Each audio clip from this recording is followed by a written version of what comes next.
हुकूमत सिंध ने जिला गरबी के 25 छोटे बड़े अस्पतालों की असर-ए-नौ बहाली का ऐलान कर दिया है। मजीद जानते हैं डॉन न्यूज के नुमाइंदे खावर हुसैन से। जी खावर, बहाली में क्या क्या काम शामिल होंगे?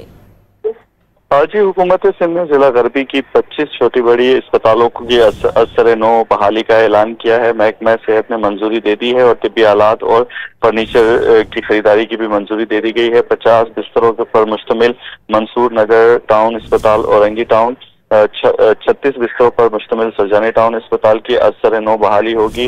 इसी तरह से अरन health centre UC 10, UC 15, Aligarh, Baloch Kot, Qasba colony, Mangho Pir, Surjani और करीम बख्श अब्बासी कोर्ट जो है वो शामिल हैं। इनके अलावा KMC के मातहत 14 डिस्पेंसरीज भी शामिल की गई हैं जिन्हें असर-ए-नौ बहाली के लिए मंजूरी दी गई है। DHO जिला गरबी की का सेक्रेटरी महकमा दाखिला को खत लिखा गया है और उन्होंने 25 अस्पतालों और डिस्पेंसरीज की बहाली की दरख्वास्त की थी, जिस पर इन 25 अस्पतालों की बहाली के लिए PC1 तैयार कर ली गई है जो महकमा सेहत को पेश कर दी जाएगी। महकमा सेहत ने इन 25 अस्पतालों के लिए तिब्बी आलात, फर्नीचर की फंड की मंजूरी और दीगर जो महकमा खजाना से फंड लिए जाएंगे उसके लिए खत लिख दिया है।